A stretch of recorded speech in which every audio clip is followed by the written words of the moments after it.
Hey, pipe up, Hood Rich. Ayy, bitch. Niggas out here capping, must forgot we really know lil' bro. Hit the store and grab pineapple fago just to po the foe. Hop out the whip and shoot like I'm JB, but not the op one though. Lil' shorty look so good, I can't believe she was a thought before. They got them guns for show, like name one nigga that you shot before. I know some ops who hoes like, why the fuck you got that chopper for? Where you go get it at? Who even told you to go get a strap? Aim at his fitted cap, his homies crying for they nigga back. You can't come back to the A on God, I play and see how far you get. As long as my gun don't jam, I'ma make sure my target hit. I flip it. Podcast show, y'all know who it is. It's your dog Paint and this Mafia. We back at y'all next with another episode. What it is, my nigga? Let them know what it is. You already know what's going on, man. We from the street. We about to talk to them, man. There's been a lot of shit going on in the street too. Because when we talk about the industry, we ain't always talking about the industry. When we talk about the industry, we talk about the street part of the industry. Nigga, like, we for the street. So, you know what I'm saying? We never gonna go commercial about this shit. It's never a commercial moment. All this shit is about the street. And there's been a lot of shit going on. So we got to start off saying we got to pay homage to the legend. My condolences to his family, Coolio, man. You feel me?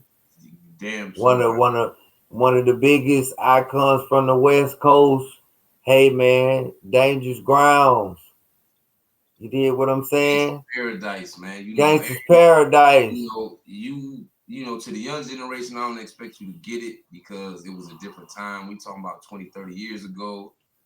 This nigga dropped Gangsta Paradise, and this shit was like to us, this was like the anthem for gangsta almost. Like you never seen a nigga that was in the streets driving past and they didn't have this booming out their trunk like this. This wasn't just a Cali thing. This shit spread through the states. It was a different era, man. A different type of gangsterism too. You know what I mean? For sure. And the crazy thing about it, that song stayed number one from Yo MTV Raps to goddamn Rap City to man, you name it. That shit stayed number one.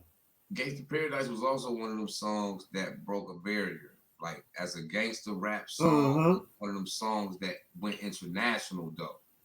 Just right. The street loved it, the white people loved it too. Still to this day, most that's definitely. why it still get played like it does because the white people love it that much that it's getting played like that. You know what I mean? So you know. Yeah. Rest in peace to Coolio. So yeah, rest in peace. He was a real legend. He was one of them legends that he accomplished so much in so little time, but it stood the test. What he did stood the test of time. So if you don't understand what I mean, like whereas we had to watch Drake take 5 to 10 years to take over, the Young Boys to take over, the Dirks to take over. It took them a 5 to 10 year span. Whereas when Coolio came in, he dropped that Gangsta's Paradise and he took over. Right. He didn't have to come with another hit that was bigger than that because that shit lasted for years. Definitely did. And he's definitely a legend in my eyes. West Coast, California, Los Angeles resident. For sure. A certified legend from the West Coast, man. And rest in peace to that man because we lost a real legend. Yeah, man. Not even just that. Another up and coming artist from Baton Rouge, 7 Hardaway. You know, my condolences to his family and the TBG family. Like, it's crazy because this young cat, he actually knew how to rap, but he didn't get a chance. The world didn't get a chance to grasp on to his music. You feel me? Everybody just know Fredo because he's the Fredo and G. Everybody else. Yeah. Biggest one over there. Yeah, it's like it's crazy because you know I just feel like he could have got that alley hoop. Mm-hmm. You know what I mean? He done met Shiesty. He done met 30. They done met all these rappers just like Fredo did. Probably done met Smirking everybody, but Don't that shit just look crazy though? But we've been watching it for the last few years, cuz. We ain't always watching. When Von died, he wasn't the boss. Dirk is. Dirk Mm-hmm. running shit. So we Right. watch somebody in his entourage die. Most of the time, that's what we watching. Right. Niggas in entourage die. Granted, sometimes they catching the actual nigga. But most of these times, we watching niggas go down, catch these big major cases and RICO cases and murder cases and drug cases and just cases, period. It be really like the niggas around the rapper. Right. And that be because they place the situation you put them in. Okay, you from the street. Now you go back and get your niggas. You bring them up. Nigga, we ain't got to do that no more. We can do this and get this money. But when they going back and forth, when they leave from being with you, they go back to what they know. So for that little temporary time they out there till they get back with you, they got to survive. Right. Right. Some niggas survive and some niggas not. That's how that shit go outside. Because you ain't Mm-hmm. here. Just because you got a gun don't mean you ain't gonna die. Right. Nigga, most of the shit, Duck had a gun, rest in peace, Duck.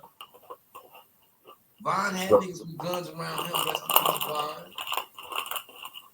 bankroll fresh. I'm pretty sure Mo 3 had a gun in the car, but due to the circumstance, he wasn't able to get to it like he probably wanted to, being you get shot at while you drive. You see what I'm saying? And people can say what they want to, but when you fucking in the car getting shot at, if your gun in the glove compartment and you doing 60, 70 miles an hour and you ducking, that's already too much. And you trying to motherfucking make sure you don't get hit by no bullet. How the fuck you gonna get to the glove compartment or wherever the gun is stashed at? So shit like that can happen. So what we be seeing just be, that's why these niggas that's young CEOs in the young generation, they got to learn how to, once you take your niggas out them environments, you got to build something for them too, so they don't got to go back. Right. Right. Bringing these niggas around and just giving them a couple times. If they don't have a mentality to be a CEO or a boss, you got to instill that in them. Show them how they can become that. Okay. Especially if they beefing with somebody that got more ammunition, power, and influence over them, and you send them back to the wolves. It's just a matter of time before we get ate. You know what I mean? And look how many Chicago niggas we watched that was a part of, whether they was a part of OTL, Glow Gang, No Limit. Right. All these different teams, they go back and end up getting killed. Every time. Because you can say all of that in the booth, but keep in mind, you got to come out of that booth and come back home. And that's why I said we got to talk to the streets, because niggas got to start making sense of a lot of this shit. Like, okay, if one of my homeboys make it, whether he a rapper, whatever the fuck he doing, and then he bring me along, don't just bring me along because you know I'm going to bust a nigga ass if he run down. Bring me along because you don't want me to be outside no more. Bring me along. Right. Show me something different. You help me make a way. I ain't got to go back to the same shit we just came from. Help me do that. Teach me some shit. Motherfuckers ain't teaching niggas nothing. Before you give me this $30,000, $40,000 necklace with your logo on it, so I'm representing your team, nigga, how about you give me the $30,000, $40,000, and so you can show me how to start my business? Right. You give me 6 months. From that point, I'm gonna be able to go get the goddamn same necklace you was trying to get me. And probably pay you back, bro. So it's like niggas gotta get their priorities intact, and niggas that's bosses got to really think like bosses for their niggas too. Because at the end of the day, you made it out, they didn't. So you have to. It's almost your job. If you don't bring these niggas along with you, it's kind of your job to make sure they just ain't sitting there. Give these niggas something to have to build on so they can be established too, instead of just tailcoating behind your ass. Because there's a lot of rappers outside that just got 1,000 niggas tailcoating around them because they gonna let you drive the cars, Right. When they go And they shop want to at go to the shows. something, nigga, like fuck all of that, bruh. Success come with trying to help turn that into a chain reaction, nigga. Help that lead off into your niggas you got following. And a lot of niggas not setting they niggas up like that. Because you got to look at it now. Who is all at TBG musically? Like, okay, your shit locked up. One Thieves is supposed to be doing music. But even when they wasn't locked up, what was they really doing besides Right. making hood videos? Because it's Mm-hmm. a certain amount of shit you're gonna be able to do because if you ain't got no budget. And Right. let's just be honest, Fredo Bang getting some money, but he don't got enough money to put one of his niggas on for real, the way it's supposed to be. Put the nigga down, put the nigga on the road, organize a little road tour for the nigga. He don't got money like that. He's still trying to break a barrier for himself. Right. Fredo Bang is not $100,000 a show nigga. That nigga probably get 30, 40. True. You see what I'm saying? And if he get 30, 40 for a show, you know he probably get about 10, 15, no more than 20 for a verse. You see what I'm saying? So how you gonna take care of 17 other niggas that's trying to rap? It's impossible. It's impossible. You don't have YB money. That's a big burden. You don't have Kodak Black money. Right. Kodak can do that for his niggas. Mm-hmm. They can come home, he can go buy them a brand new motherfucking Maybach truck. Why? Because Kodak runs. He got different bags. Yeah, but Kodak also the boss of the situation. Fredo Right. Bang ain't the fucking Right. boss.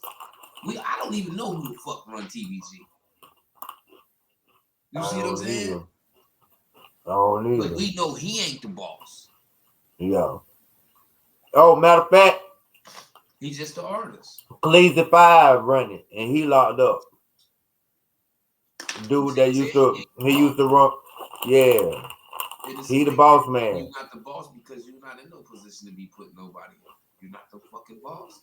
That's like gutter for Young Money trying to put. How you gonna put a nigga on? Nigga, you still the artist, and you ain't even telling. Yeah. How you gonna put a nigga on?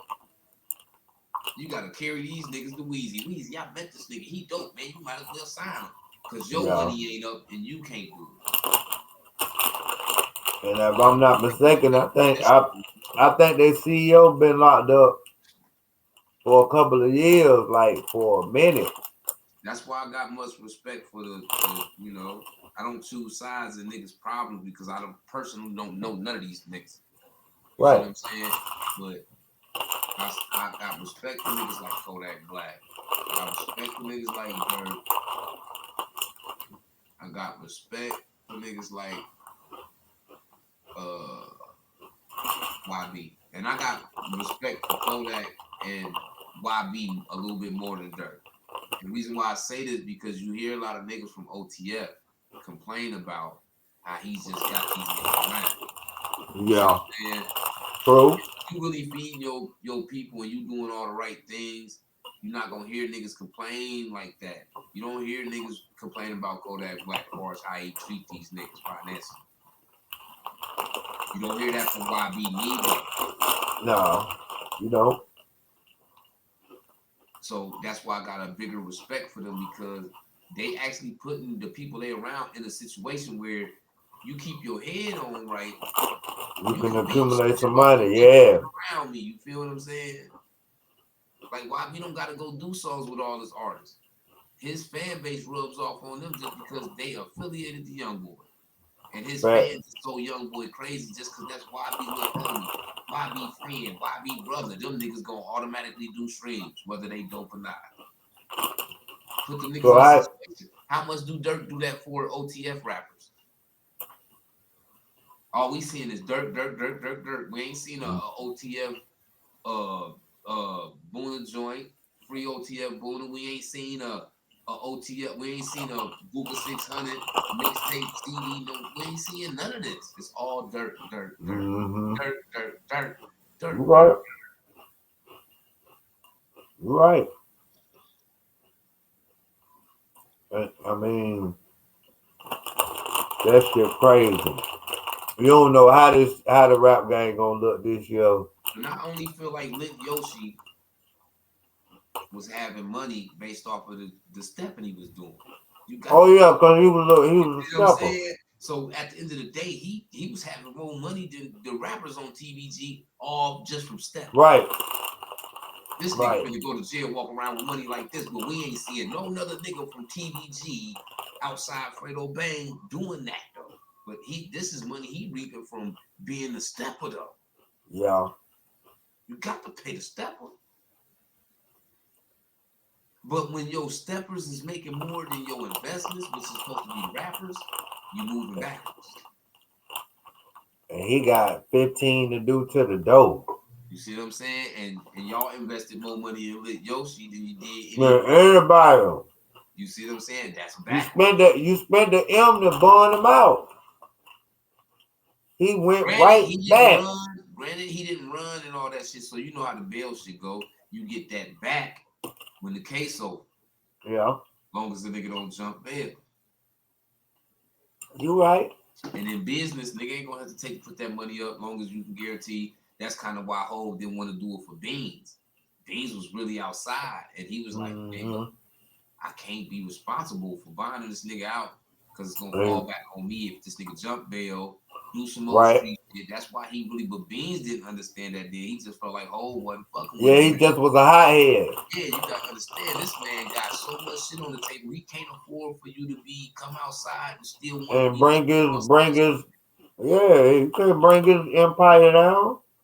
And now look at TBG. It looked like they fell apart because we don't know nobody in their label because they only pushing one artist. Right. Crazy. Only one. So to the public, they might be 100 strong, but we looking at them like it's 3 niggas left. Right. Because we only know a couple of these niggas, and y'all don't put too many niggas from y'all camp in the limelight. Mm-hmm. Now, how you feel about Charleston White saying the streets being picky on Roe and Trey situation?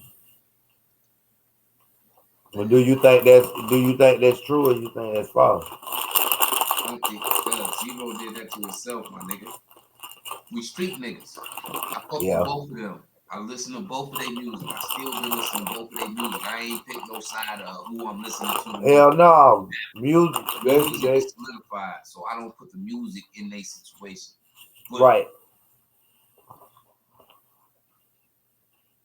Being who he is, and then not being street enough to deal with it in a street manner. You held your head up high. The nigga put his glasses on. That nigga posture was, right here with the cameras, nigga, yeah. That nigga struck me. Who struck me? Trey the Truth. Like, come on, bruh. You took all your stripes away, bruh. In the mafia, they would have killed you for that. You know, you get your car officially got a bomb under it when you get in after some shit like that in the mob. So why would you think that's okay? That was not okay. It wasn't. That was just like pressing charges. Charleston White, he broke it down like a fraction because he was like, by you doing that interview, you insinuating a situation that happened to you, and you don't have to bring charges, but by you insinuating it, and the state could just pick it up just out of the blue. Mm-hmm. And book his ass just for touching you. So I don't even know how to what's the word to even say it. It just, when he was answering that question, he should have said, "Hey, bro, change that subject, man. I don't want to talk about that shit." Like you don't have to name drop. You don't got to point nobody. Yeah, you could talk about the situation without talking about nobody. Yeah, just my whole thing is the way once you went on that news like that, because this shit went so many ways. When the first video dropped, I had a certain opinion because that's all I saw. Right. What's the Same part where video you? about I had to change my opinion because what I saw the first time wasn't the whole truth. So now I really have to have a real opinion. But then after him doing the interview, I had to have another perspective about it too, because now I'm looking at it like, damn, well, J-Time did say the nigga kind of put the gun and shit on him. I remember J-Time saying that. You see what I'm saying? So for Zero to go on the Ghetto Boys and be like, well, you know, we got pulled over and certain people didn't want to own up to their shit. That's still, baby. You see what I'm saying? You still saying, okay, when you get pulled over in the car, we get pulled over right now, suppose in the car. Any one of us say, that ain't mine, it's automatically pointing the finger at the other nigga. Mm-hmm. If a nigga sitting in the car saying, nigga, oh shit, I don't know how that got in here, nigga. If both of y'all saying that, they just gonna have to figure that shit out. Right. So for him to say, that ain't mine, you singled this nigga out. And then to get on this interview and be like, well, yeah, the nigga hit me. That's another form of just as well pointing a nigga out. So was J-Time really justified? Because nigga, for him to say you pointed him out and you clearly pointed a nigga out in public, he can't be lying about that. So maybe at this point, that's why when he brought this ill will shit back, because this shit a decade old. So for him to sit there and talk about on the interview, open some wounds back up, now this shit public, when niggas ain't spoke on it at all, you just opened up some wounds, and that made them niggas feel like, fuck this nigga. And that's probably why they did him like that. We got to keep in mind, J-Time had to go to jail and sit it down for a couple years. Not Zero, right. When it made 17 more CDs, while he was sitting in there and had an album out when that shit happened that he could have pushed and did this, but he couldn't because he had to go sit down. Right. Niggas don't know that nigga pain. Yeah, he had to go do a couple years off that shit. And then it's a nigga that you gonna slide. Y'all related. Yeah, so it's like y'all related. Cause at the end of the day, when you see all this shit panning out, you start to look at it and be like, damn, well, maybe J-Time wasn't lying this whole time. Yeah, but but at the same time, that shit got Trey looking crazy because he publicly said, oh no, I never heard. That's my cousin. Whoop whoop blase squaze.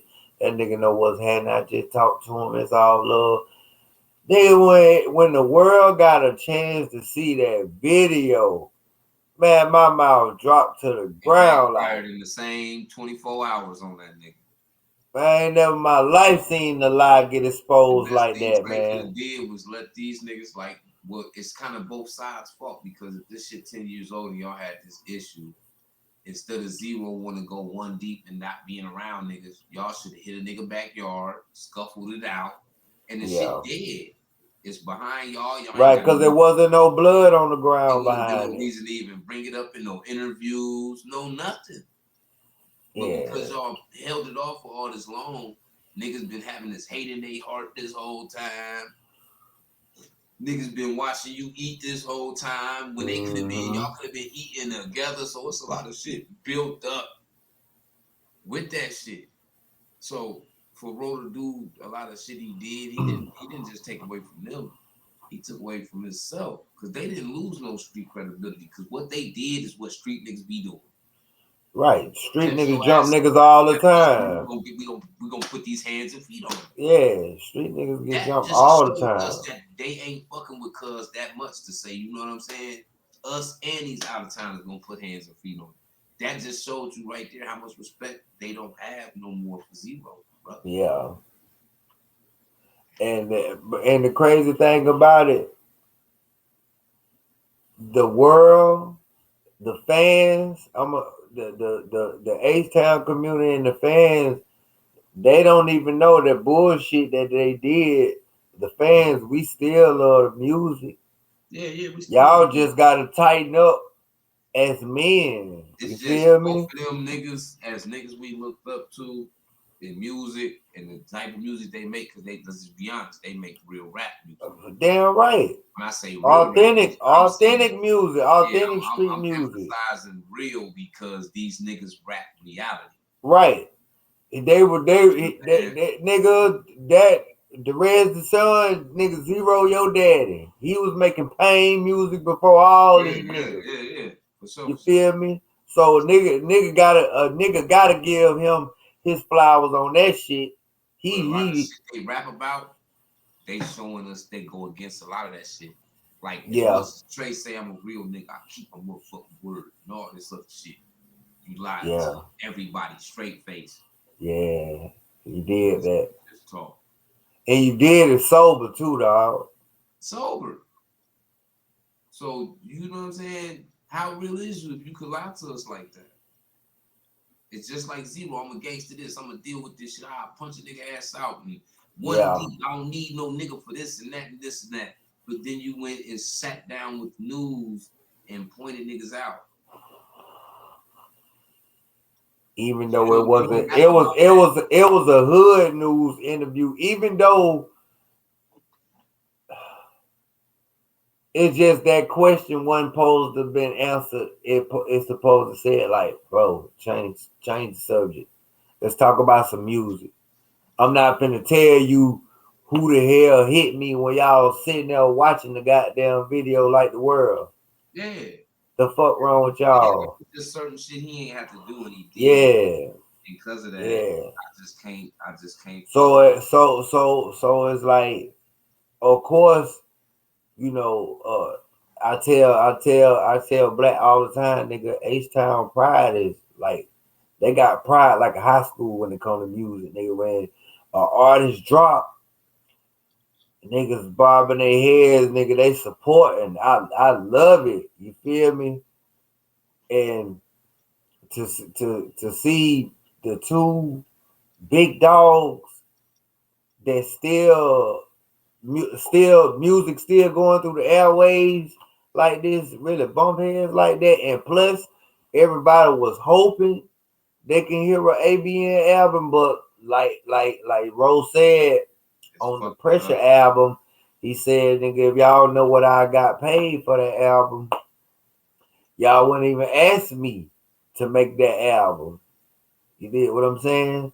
So I know it ain't gonna never be no ABN, and it's over with.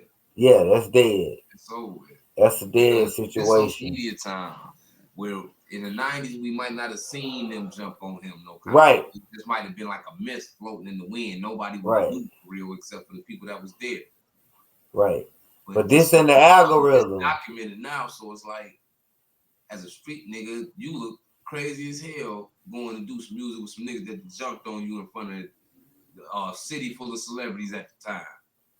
So how you feel about Gucci apologizing about the Pookie Loc situation a couple days ago, wishing he wouldn't have did that? Cause let's just keep it real, cuz we know what type of nigga WAP is. We know what type of, if Gucci feels something, he very outspoken. He ain't gonna tell you anything, but he feels something else. WAP ain't gonna tell you he like you when he know he hates your goddamn. He gonna be like, I don't fuck with that nigga. Yeah, true. He don't hold no punches. So I feel like I believe him because you gotta think about it. You see a nigga you really ain't, nigga, when y'all had y'all disagreement, every time y'all seen each other, somebody was getting knocked out, shit like that was going on. Right. Y'all was really having an issue. And then y'all trying to squash it, but in between that, y'all crews is still outside getting into it with each other. So that kind of was stopping these niggas from really closing the case on their beef the entire time. But then that night, you got your niggas with him. WAP got his niggas with him. It's a testosterone thing in the building tonight. You see what I'm saying? And then Gucci, you got to think, he might not be smoking and drinking, but you're going to relive the situation because you're going to be like, nigga, it's different. We wasn't just fighting. This nigga tried to have some niggas killed. So you have a moment where that shit hits you where you be like, you know what, nigga? Fuck this nigga. That's where all the shit talking would come from because one of his songs, And you know, this WAP, once he do certain songs, he gonna still be in that 2-3 Still in that mode. and do what he wanna do. And that's where the Poopy Loke shit came from. Doing that song made him relive the situation. And reliving that situation, he didn't have no respect for that nigga name at that time. He was like, fuck that nigga trying to kill me. He rekindled You see what I'm the saying? situation. Yeah.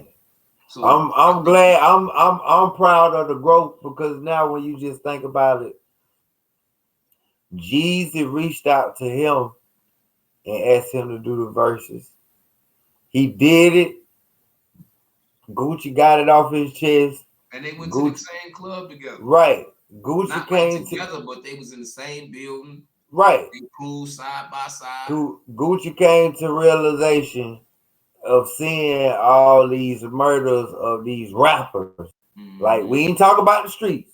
Rappers, the ones that look up to him. Seeing all of them die, all this drill. And when he made that song, Stop Dissing the Dead, it was only right that he publicly apologized.